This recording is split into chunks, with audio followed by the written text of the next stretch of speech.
Halo semuanya, perkenalkan nama saya Nino Putri dengan nomor NIM 259022140060. Saya dari Prodi Desain Interior kelas BAB. Baik, pada kesempatan ini saya akan memaparkan materi mengenai laporan penelitian dan laporan kegiatan, mulai dari pengertian, ciri-ciri, hingga sistematik penulisannya.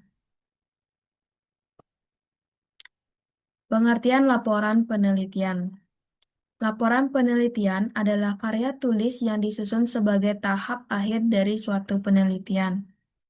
Isinya berupa penjelasan hasil penelitian yang disusun secara sistematik, objektif, dan ilmiah. Melalui laporan ini, peneliti menyampaikan hasil penelitiannya kepada pembaca. Selanjutnya, saya akan menjelaskan sertifikasi laporan penelitian.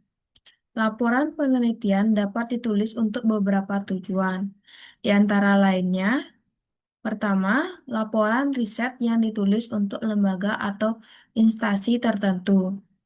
Kedua, laporan riset yang ditulis untuk memenuhi tugas sekolah atau kuliah seperti paper, skripsi, tesis, dan disertasi. Yang ketiga, laporan riset yang ditulis untuk jurnal akademik. Yang keempat, laporan riset yang ditulis untuk media populer seperti koran dan majalah. Laporan penelitian memiliki beberapa ciri utama, yaitu yang pertama ada objektif, yang berarti penulis harus mengungkapkan apa adanya dan tidak mengada-ngada. Yang kedua ada sistematis, berarti tulisan meruntun, alur pemahaman yang runtun dan berkeseimbangan. Yang ketiga ada jelas, berarti segala informasi yang ditulis bisa mengungkapkan sesuatu secara jernih. Yang keempat ada terbuka. Terbuka berarti selalu dapat menerima pembaruan jika ada pendapat baru yang lebih baik dan kebenarannya dapat teruji melalui kritikan dari pihak lain. Yang kelima ada logis. Logis itu berarti keterangan yang diungkapkan harus menyerupai argumentasi yang bisa diterima oleh akal sehat, runtun, dan nalar. Sistematika penulisan karya ilmiah.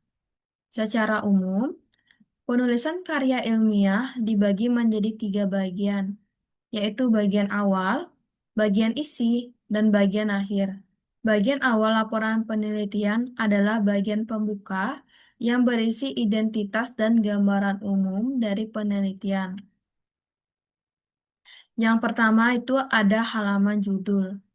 Halaman judul memuat judul penelitian, nama penulis, institusi, dan tahun penulisan.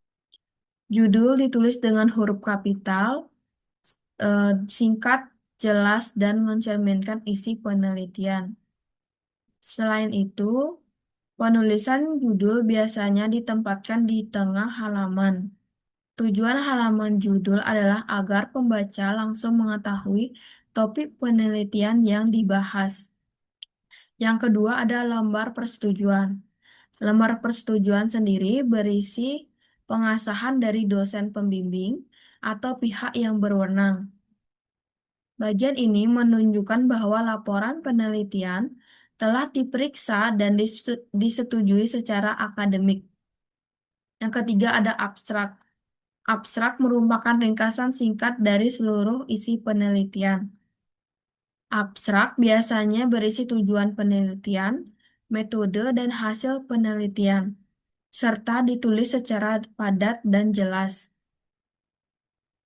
Abstrak juga dapat memudahkan pembaca memahami isi penelitian tanpa membaca keseluruhan laporan. Yang keempat ada prakata. Prakarta berisi ucapan rasa syukur dan terima kasih penulis kepada pihak-pihak yang membantu dalam penyusunan laporan penelitian. Yang kelima ada daftar isi. Daftar isi berfungsi untuk menunjukkan susunan bab dan subbab berserta nomor halamannya, sehingga memudahkan pembaca mencari bagian tertentu. Yang keenam ada daftar tabel dan daftar gambar.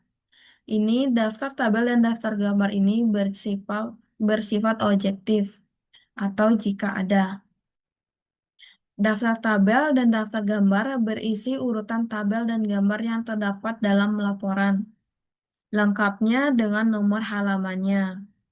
Daftar tabel dan daftar gambar berisi urutan tabel dan gambar yang terdapat dalam laporan, lengkap dengan nomor halamannya. Dengan adanya bagian awal ini, laporan penelitian menjadi lebih terstruktur dan mudah dipahami oleh pembaca.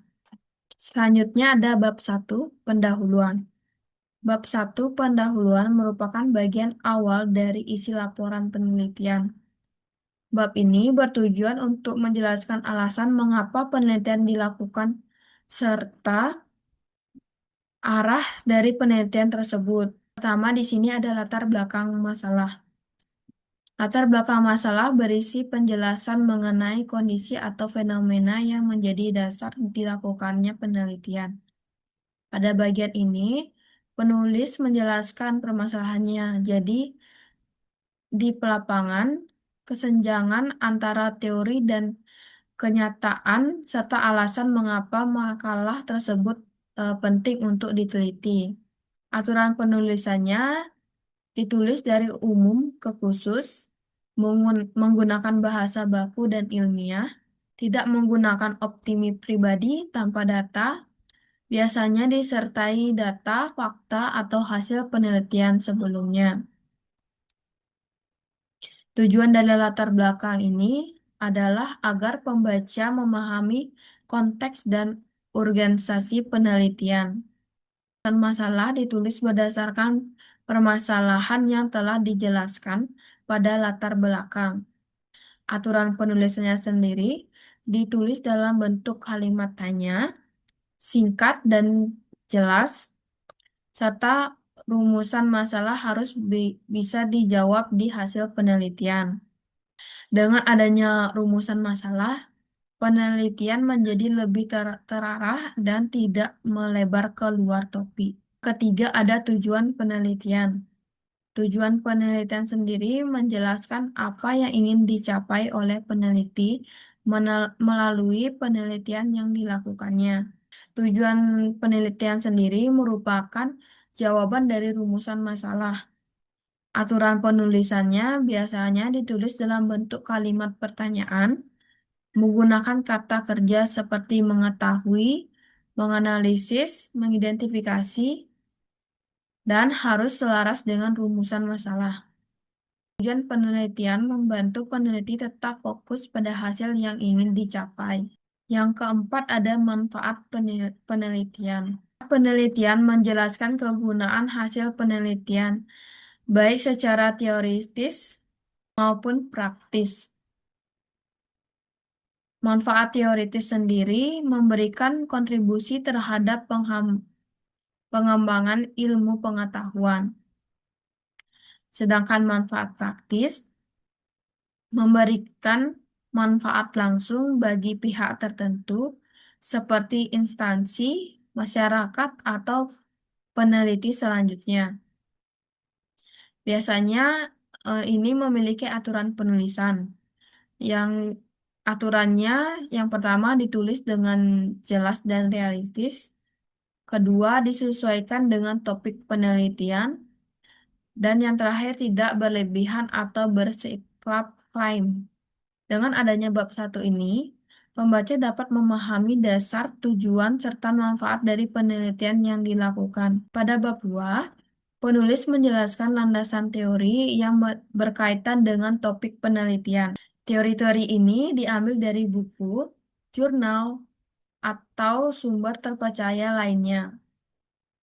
Selain itu, pada bab ini juga dibahas kajian hasil penelitian sejenis, yaitu penelitian terdahulu yang relevan. sebagai pembandingan atau pendukung penelitian yang dilakukan. Bab ini juga memuat kerangka berpikir, yaitu alur logika atau pemakaian penulis dalam mengartikan teori dengan salah penelitian. Bab ini juga memuat kerangka berpikir, yaitu alur logika atau pemakiran penulis dalam mengaitkan teori dengan masalah penelitian. Jika penelitian bersifat kuantitatif, maka dapat ditambahkan hipotesis penelitian yang merupakan dugaan sementara terhadap penelitian. Judul bab biasanya ditulis dengan huruf kapital, dicetak tebal, dan ditempatkan di tengah halaman. Selanjutnya, bab 3 menjelaskan bagaimana penelitian tersebut dilakukan.